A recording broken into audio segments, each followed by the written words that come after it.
Welcome back, Nerd Nation. Today we have a repeat customer, Cygell. Welcome back. Hey, good to be back. So how are things going? Great. It's almost the summer. It's almost the summer. We're in spring. Going to be the summer. Awesome. So just to catch everyone up, I've been MIA for about a month. It's been a crazy month, but I wanted to get back and get into this. So this video I want to do a little bit different take on. Everyone knows who you are. What many people don't know is that you actually have solar. Mm-hmm. And so I kind of want to talk from a homeowner's perspective. So, you know, if a homeowner's out there listening and want them to better understand solar and the benefits of solar. So interesting enough, you recently bought a house and pretty much the first thing you did was get solar. Why? Yeah, I signed for my solar the day after I closed on my house. And it wasn't for the commission, right? No, I was commissionless on it. I did it because first and foremost, I've been in solar for 7 years now. Mm-hmm. Who would I be if I wasn't willing to do this for myself? But for me, the biggest thing was, why not go solar? If I can consume energy loosely, I mean, in fact, I keep my house at 71 degrees all summer long. Wow. And, I do laundry. I have a little baby. I have a 16-month-old.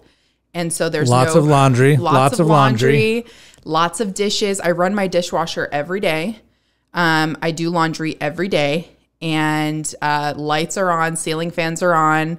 So if I can consume energy in a greener way for less than what the utility company is charging me, and I'm increasing my home value at the same time, why not? So, and then I get like the tax benefits on top of that. It was just like there was nothing against it, I guess. Obvious. Logical conclusion. Yep. 100%. Yeah. Awesome. So let's talk about those 3 points.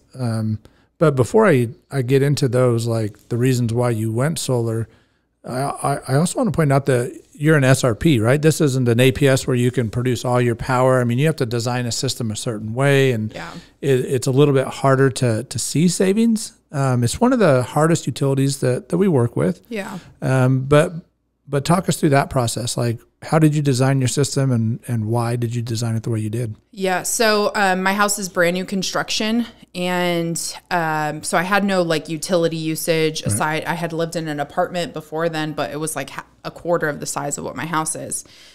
So the way I designed my system was around like the square footage. So I have 2 AC units. And then I also have gas. So I knew my winter bills were going to be lower naturally. Right. I mean, as they are for every Arizonian. But my heater is going to be gas. My stove is gas. So I took that into consideration. Also the fact that I want to get an electric vehicle. So I sized my system for that. You prepared for that. Yeah. So I added 4 additional panels to accommodate for an electric vehicle when I got one. So yeah, no, I mean, I think I sized my system like right on the dot, like pretty perfect. And that's a great point. So, you know, one of the things that I think gets missed a lot is, you know, how Brian designed our ops team and the formulas they use. Like if someone doesn't have, you know, 12 months of usage, we're still really close. Yeah. I remember with, you know, other companies, I'm not going to say their names, but I mean, say their names. Call them out. Well, it was just they were just guesstimating. And I know Brian, he built a formula and he looked into their rate plans and he really put time and energy. So when we plug in, you know, months or square footage or something, we're pretty spot on. I mean, we're about as close as you can get. So yeah, I mean, even doing this for as long as I have, you know, our formulas, we can be literally within like a $5 average of what a homeowner is going to experience. The only time that we've ever had like a huge difference is when the homeowner has done something that they didn't anticipate they were going to do in the beginning, like get an RV with their in-laws living in it in the backyard, a pool with a pool heater. Pool heater, that's what I meant. Yeah, a lot of homeowners are getting electric vehicles now. That's probably like a big thing. And just not like now they're like, oh, we have solar in the house. Let's run the house at, 65 degrees all day long. So, but yeah, otherwise we're pretty on the dot. So it's interesting going back to the utility. So what Cygell was explaining was because she has gas in the winter, or gas with her home. So her utility bill is like a bell curve, right? So people who like, I don't have gas, right? So I have electric. So I have like a camel hump. I have, when it gets cooler, I use more energy. And then during the summer, it's a huge bill, but I don't have that traditional bell curve that a lot of Arizona families have. Yeah. Because I'm all electric. And so you designed your system based on how you use power. Yeah. And how I anticipated using power too. And I also designed it to be like, to not have to worry about. I feel like one thing, I haven't always lived in Arizona. Something that's pretty unique in like California, Arizona, like Colorado, is this like on peak and off peak. Yeah. And I'm not used to that being from the East Coast, like on peak and off peak. What? So I work too hard for the utility company to tell me when I can and cannot use power. Right. And so I designed my system for that I don't have to worry about that. So much so that when a package, like in the summer, when a package would get delivered to like my neighbor across the street, and he'd bring it across the street, and I'd open up my door. He's like, oh, it's so cold in here. It's so nice. I'm like, I know, it's that solar, baby. It's working out back. That's awesome. So you mentioned one thing, like you want to be comfortable. And a lot of times there's mistakes that homeowners make, and they in reality, they build a system too small, because what do you find out with all your homeowners? They always use more power. Once you go solar, it's not a pain point anymore. Yeah. You're not like, I don't log into SRP anymore. Like, I don't even I think I get an email from SRP, and the last email I got from them was, your electric bill is going to be 46 cents. And I was like, would you look at that? But it's interesting, because a lot of times customers will come back and they're like, it's not showing the savings. But when we break it down, we're like, you're using 3 times as much power. Exactly. So it's because it's not a pain point anymore. It's really like out of sight, out of mind. And that's fine. I mean, our energy advisors do a really good job in the beginning to see what homeowners' goals are. Like, are you wanting to consume more power? Are you going to want to be more lax? Are you going to get an electric vehicle? What kind of plans do you have here to figure out the need for our homeowner, so that we can be right on the dot the first time around? Yeah. And I appreciate that. And just that whole home analysis that we do, right? We're just not going in there and throwing up a bunch of panels, No. We're not taking a guess and hoping. Yeah. We do an energy analysis. We really want to find out how they use power, when they use power, what their future plans are. And the other thing that I love about N.E.R.D is we're conservative. Like, our numbers, our saving overly. It makes it a little bit harder for our sales reps, but in reality, it's the right way to do it. It's the best way to do business. And that's probably like the biggest thing. I mean, I've met guys in this industry that don't have their company's solar on their house. Yeah. And I'm like, that's kind of peculiar. So I definitely, I put N.E.R.D solar on my house, my first house I ever bought, because I have no shadow of a doubt that it's the company that's doing it the right way. Yeah. Yeah. I love that. In fact, we have a customer that works for another solar company, and I won't say who it is, but yes, we do it the right way. Say who it is. No. No, awesome. And one of the things that, again, we're conservative. So, homeowners, if you're listening to this, it's important that you, you think through the process and what is your future going to look like, and what are your future plans and different things like that. Again, electric vehicles. I mean, everyone, should consider that kind of stuff. So, and a lot of times we have homeowners that had gone solar with a previous company from like a few years ago, and now they're doing add-on systems, but they don't want to do an add-on system with their previous solar company. Yep. They're wanting to do it with us. Yes. We do a lot of add-on systems. Yep. A lot of add-ons. It's becoming a more prevalent thing now. And that's just because we were the more conservative option compared to another company. And maybe that customer chose that company, and then now 2 years later, all the things that we had said are coming into fruition, And now they're like, dang it, we should have listened to the nerds. Come back. They kind of know what they're doing a little bit over there at Nerd Power. No, I love that. When you first got solar, walk us through that process. I mean, kind of how that went. Again, we're talking to, you know, homeowners who are considering solar right now. So yeah.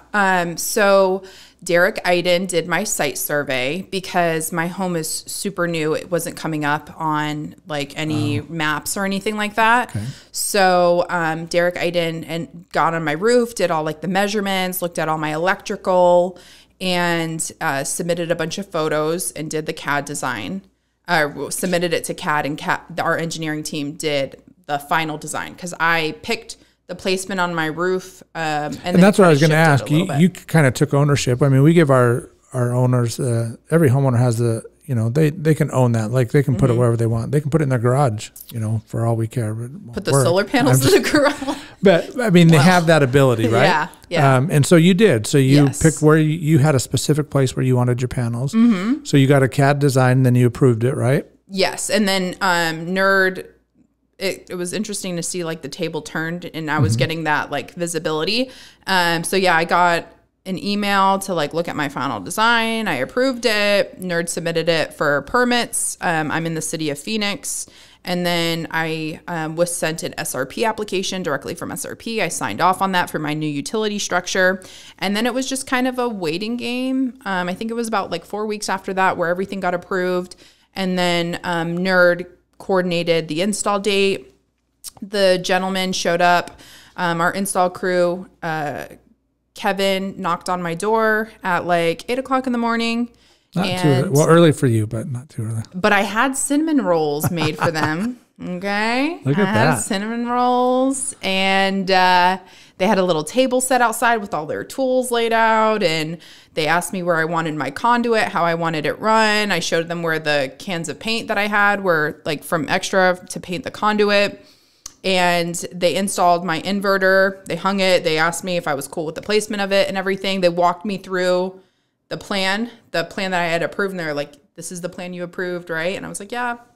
And then they were there, and then they left around like 2 o'clock in the afternoon. And they called it for inspection, and it was my fault. I needed to leave my garage open for the inspection. So that was my fault. When the inspector came, I forgot to leave my garage. Well, my babysitter had taken my daughter on a walk while he was there, and he didn't like wait for us to get back. So we had to call the inspection a second time. And then from there, it was pretty quick. I mean, my system got turned on within 2 weeks of my inspection being done. Yeah, I have a neighbor that like went solar before I moved into the community, and it took them like 2 months to get they failed inspection a few times. So I did it. N.E.R.D Power did it quick for me.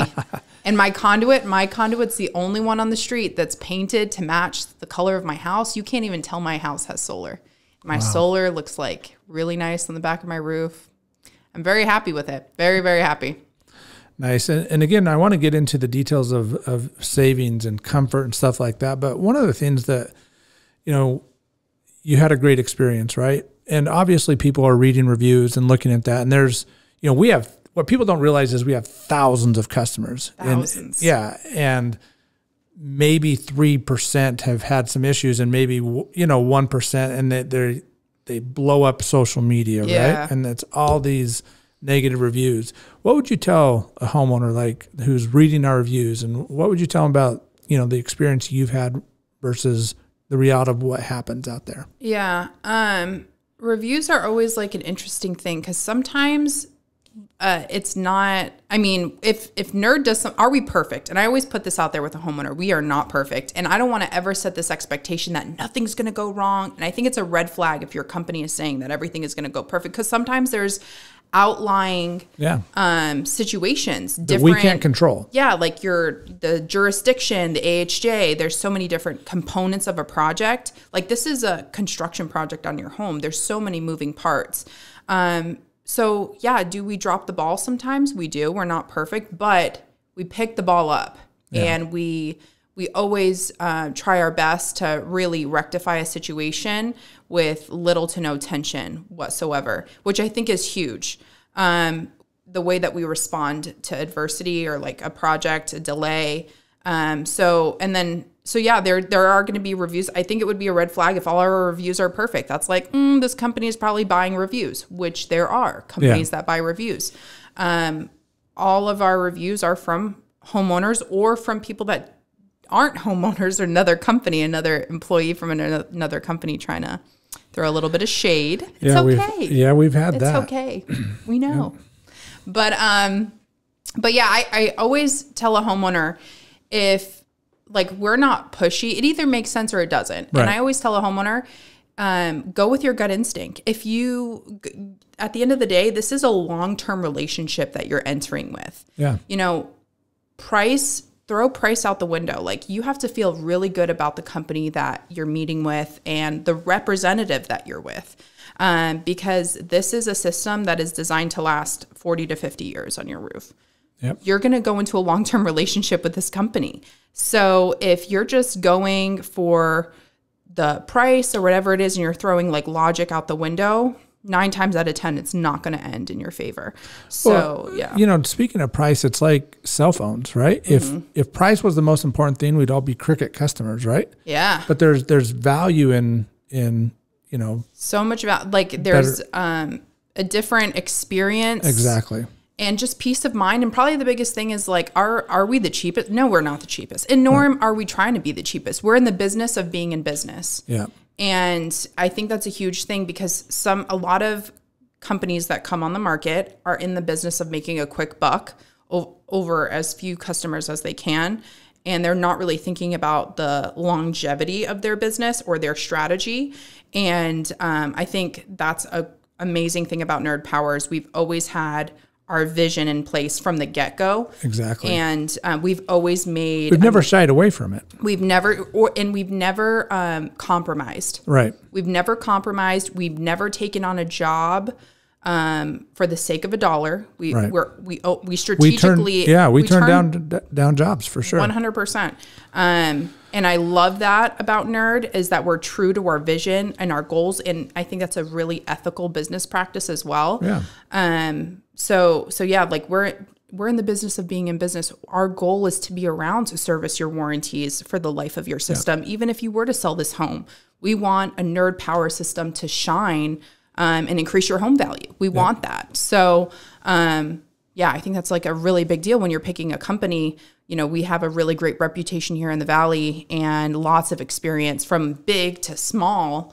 And I think it's probably the biggest deal is that we're fully integrated in-house. It's interesting because, we see the stats and we see what other, from our finance companies, where we stand with compared to others for our price per watt, right? Mm-hmm. And, we're in the middle-ish, right? And what's crazy is what people don't understand is we also include our reduction items in there and energy efficiency items in there and stuff. And so we're not the cheapest and we don't profess to be so, but we're also not the most expensive either. And our value for what we give is tremendous. Our value, I think our value and just the experience and having, N.E.R.D Power monitoring team and being able to call into the N.E.R.D office and then turnaround time too, being a brick and mortar, local, family owned and operated company. If a homeowner, we've had homeowners like call in and feel like something is happening to their system. Maybe there isn't really anything, and we'll automatically do a system reset or a production analysis for them within 48 hours. Yeah. You can't really get that with 90% of companies out there. So I think that's a huge value point. And staying along the pricing. So, sometimes you as what panels cost, and sometimes we'll get these, the national average is $277. Explain that. Why is that? Like, how can someone see that? And again, what's the reality of the situation? It's a stripped down explanation of cost. Right. It doesn't take into consideration warranties. It doesn't take into consideration, or it also applies any incentives to that dollar amount. It applies like tax incentives. Every AHJ is different as well. There's different local incentives and rebates So that's where it's like the national average that's extrapolating data to favor a certain market or something. Right. And then, you know, solar is going to be very different in New York compared to California, Florida compared to Arizona, you know, Texas. And I've done solar in all of those states. Yeah. So it's a really, I mean, those things are so far from accurate. It's not even funny. Well, and the other thing is 90% of our customers finance, maybe a little less, 85 to 90% of our don't finance, right? So a majority of our customers finance, and that pricing doesn't include those finance fees and different things like that. And I mean, a lot of people want to I mean, my system's financed because I mean, interest rates are super, super low. I'm better off taking that cash and making another investment because I was able to get my solar financed like super, super cheap. It behooved me to do so. Yeah. So we covered price. So talk a little bit about comfort. You mentioned that was a huge interest in you, is because you want to be comfortable. I mean, you live in Arizona. You don't want to be a prisoner in your own house. Yeah. That was like a huge thing. I have Ecobee thermostats. I have 2 AC units. So the thermostats that we install, I have in my house, and I have them programmed to a schedule. They also recognize that I have solar and I'm on a special utility structure with SRP. So I plug in my comfort settings and they take into consideration my peak production times.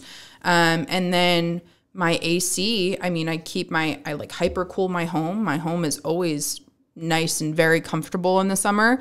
My home is usually between like 71 and 74 degrees during the day. And then at night, I'll drop it down to like 69, 70 degrees. And then I have ceiling fans running, doing laundry whenever I want. It's great. It's really great. It's kind of... You are a desert rat. I mean, I'm originally from the Northeast. I know. That's crazy. So you like it cold. Yeah, I love it cold. Maybe you're not a desert rat. I love the desert. I would never move back to the Northeast, but I love the cold. And you know, it's actually way better for your health to sleep in a cooler home. It's better for your circulation. So I'm just trying to be around for a long time. So this is all about your health. A contributing factor for sure. But yeah, for me, I just didn't want to have to worry about it. I think it's ridiculous if I had to worry about it. I'm in homeowners' homes in the summer where it's like 85 degrees. They're sweating, I'm sweating, and I'm just like... Because that's all they can afford, right? Because otherwise they would have a $700 electric bill. Yeah. That's like a brand new Range Rover in your driveway. I'd rather help you afford that Range Rover in your driveway. So let's stick it to the man so you can go and get you a new Range Rover. Awesome. Or in this case, a Tesla, so we can power it with your solar system. So comfort, pricing, what about control? Like... You know, one of the things, especially in today's economy and today's world situation, right? I mean, a war going on. And I mean, there's huge concerns about natural resources and supply and demand. It's obvious that the pricing is going to go up. Inflation is crazy right now. So talk about the control. The cost of everything. Inflation is a huge factor right now. And the smartest thing is to go. Solar is inevitable, and it's hard to see that in hindsight for a lot of people right now. I've been in this industry for 7 years. I've seen the transition in this industry within that time frame. I like to say you measure solar in dog years because so much changes year over year. And resources, oil and coal, those are finite. There's only the amount that we have in the earth is the most that we're going to ever have. So the cost of that with demand is always going to go up. Yeah. What do we have in abundance right now? We have, wind and sun. So I'm going to bank on the sun every time. And solar is as cost effective as it is ever going to be because with demand, the price increases. So solar, there's a lot of incentives placed around solar right now. They've decreased. And they're only going to decrease, and the materials are going to increase because the demand for those materials are going to increase. Look at electric vehicles. I mean, no one thought, I remember meeting with people in 2016, like, oh my God, I'm never going to buy an electric vehicle. It's diesel till the end and da-da-da-da-da. And when you go to the gas pump right now and to fill up your diesel truck is going to run you like $100. 80 to $100. Yeah. And that's right now. Yeah. The cost of gas and diesel are increasing. Gas is up 40% in the last year. So, and to be able to lock in your energy rates, huge. It's huge. Like it's like I have a golden goose egg. Exactly. Yeah. It's, I mean, people that went solar 10 years ago that people thought that they were crazy, those people have a grandfathered plan. They're paying laughing the cost at all of us. Exactly. Yeah. Yeah. They're paying the price of energy 10 years ago. Yeah. Imagine, and that's like a huge incentive, because I don't want to live in my house forever. I mean, I'm young. This is more of an investment than anything else, which some people have this like misconception about solar is that you have to put solar on like a forever home. You don't. Yeah. I want to rent out my home and eventually sell it. There are huge incentives for a renter to rent out my home because they have discounted power when they rent out my home. Yeah, so it's going to be easier to rent. 100%. And once I do want to sell my home in 5 to 7 years, maybe or sooner, depending on if I can get more money for it, that new homeowner gets the grandfathered plan that I'm on with a utility company. Like, of course, that's going to increase my property value. That is awesome. Hey, Cygell, the homeowner today, we are running out of time. I wanted to thank you. I know that there's going to be some questions. So if people have questions, they can put them in the comments on YouTube if you've seen the video. Yeah. If you're just listening to the podcast, we appreciate it. Reach out to someone at N.E.R.D. We'd love to help out and at least give you an energy analysis to see if this makes sense. But Cygell, thank you for your time.